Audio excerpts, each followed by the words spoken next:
Welcome back to Baikal. What the fuck is a gut feeling? Sometimes your body just knows. Why do I trust it? Where does it come from? What is my gut really feeling? I need answers. So I decided to ask the people closest to me what they thought a gut feeling was. Maybe most people have a good idea on what they think is happening when they feel their intuition, and it is just me who is clueless on the topic.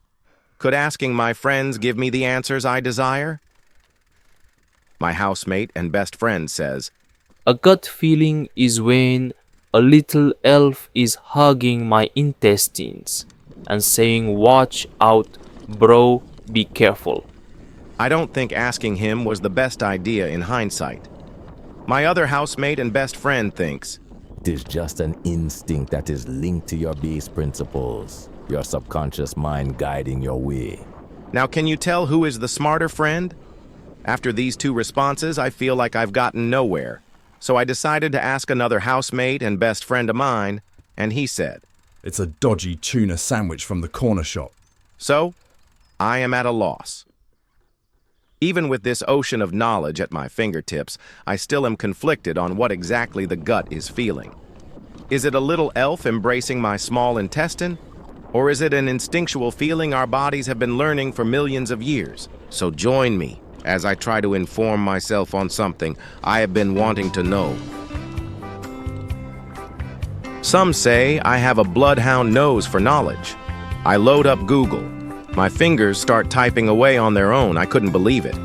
My gut brought me straight to Reddit.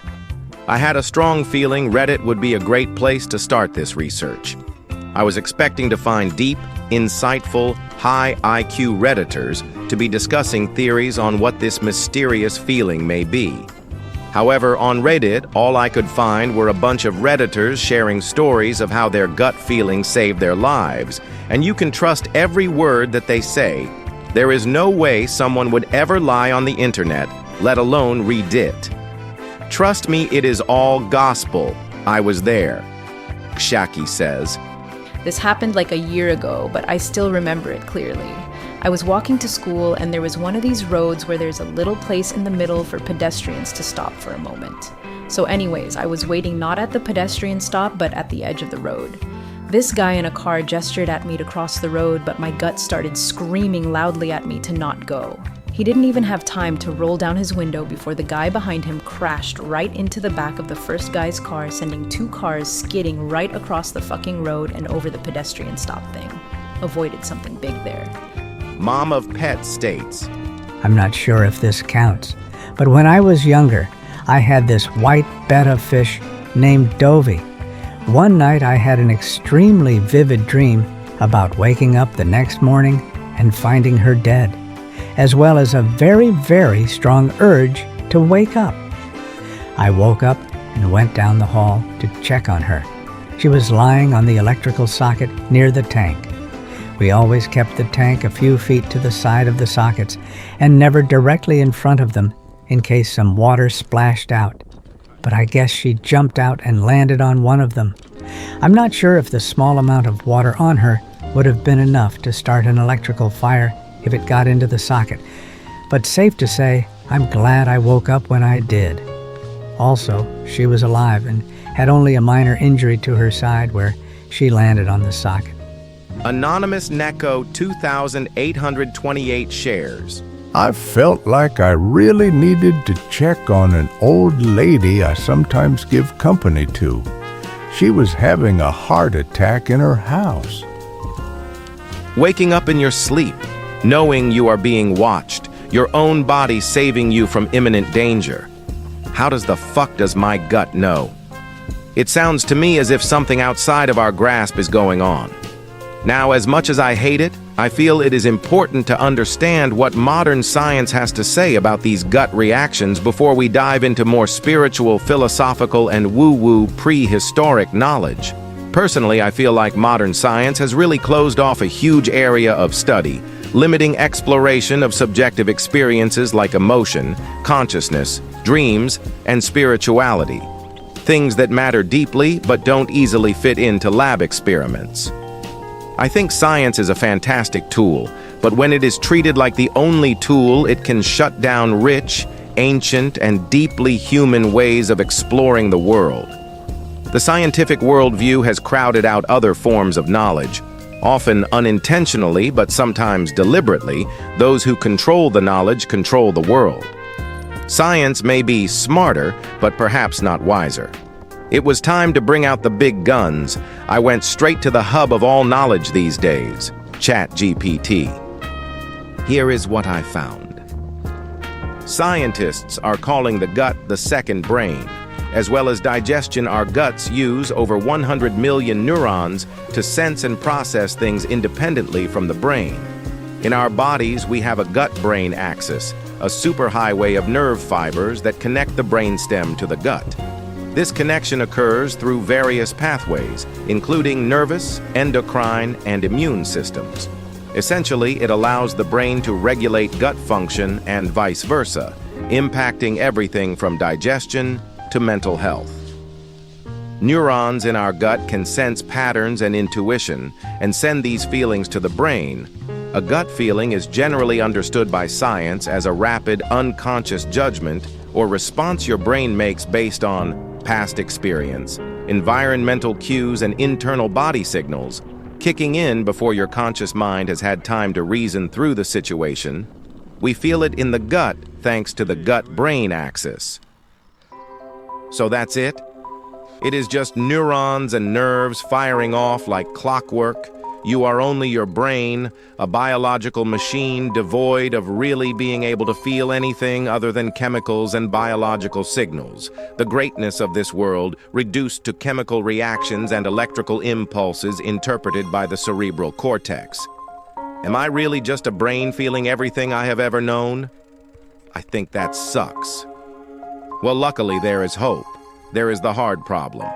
The scientific explanation may be correct, but it really ignores its complete lack of understanding about consciousness, one of the most profound mysteries to life, that I personally feel is kind of important in the gut-feeling debate. Whilst I don't think we need a full theory of consciousness, gut feelings or intuitions are closely tied to non-conscious or subconscious processes that still influence our conscious awareness. The more we understand about how consciousness integrates emotion, bodily input, and attention, the better we can understand where gut feelings come from and how reliable they are. It is assumed consciousness created by the brain itself. However, the truth is, this may not be the case. There are many beliefs around the world that challenge that view and suggest consciousness is something that exists in the universe, and we are all a bunch of fleshy antennas tuning into the universe itself. If you sit and think about it, you start to feel like this body isn't you. It is your body, but it is not you. Well then, where the fuck are you? Really? The most accepted theory, I believe, is the global workspace theory. The global workspace theory suggests that consciousness arises when information from various parts of the brain is integrated into a global workspace, a central hub where all sensory inputs, thoughts, memories, and perceptions come together and become available for conscious processing.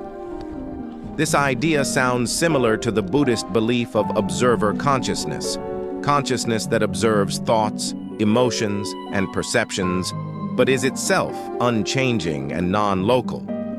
We are that observer having this human experience, conscious of consciousness itself. Even though we have established the gut-brain axis that processes stimuli, your gut telling you when it thinks something is up, I don't understand how it can make these huge predictions about a loved one dying or the feeling you should stay home, saving your life from a dramatic event. Scientific explanations are truthful, but they fail to take into understanding that consciousness may be more than the brain. The scientific view is that mind equals brain, but spiritual traditions suggest mind equals more than brain. If the mind is more than the brain, then gut feelings may be much more than just subconscious processing or bodily signals. They might represent a form of non-local, deeper knowing, intelligence that flows through or beyond the physical body. In Japanese culture, gut feelings are respected, embodied signals often wiser than conscious reasoning. They believe these feelings come from the hara, located in the lower abdomen. It is believed to be where your true self, intuition, and life energy reside. This life energy called ki is not just yours. It is universal, shared by everything around you. A gut feeling may be a disturbance in the field, someone else's suffering, or an approaching danger. It may be felt in your hara before you know why.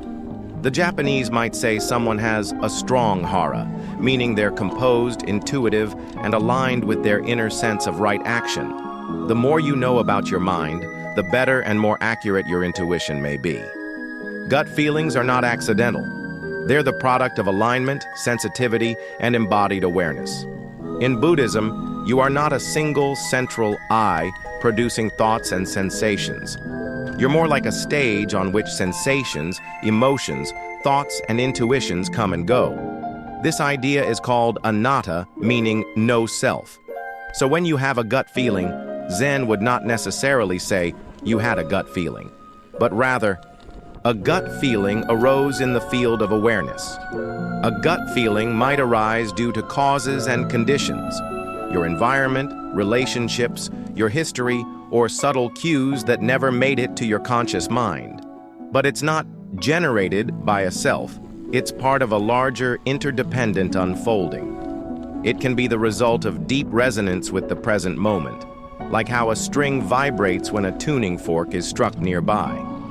The feeling is not from you, it is through you. Let's say you suddenly feel a deep unease in your belly, like something is off. In everyday thinking, you might say, I feel uneasy. What's wrong with me or the situation? In Zen, you might sit with that feeling, breathe into the hara, and allow it to exist without labeling. Over time, you may realize the feeling doesn't belong to you at all. It's just a response arising in awareness. This approach opens up intuition to be not just a private signal, but a reflection of your interbeing with the world. A gut feeling might be the world whispering something through your body, not just your nervous system firing off a signal. Jesus Christ, I love Buddhism. Or should I say Buddha, I love Buddhism. I find this outlook to be much more refreshing than the other ideas I have discussed. The science gives me too much existential dread about what I really am. And it itself, I still don't fully trust, LOL. I find the Buddhist understanding is able to encapsulate the mysterious nature of our reality whilst still staying very grounded in its ideas, even if it's not scientific. I think there is tremendous benefit to you and those around you when you live in a more whimsical spiritual worldview where there is no ego or self-involved, just what it is you see in front of you. I hope this video wasn't annoying to sit through. I know it is quite rambly. Thank you to those who made it until the end. Leave your thoughts in the comments below. Michael out.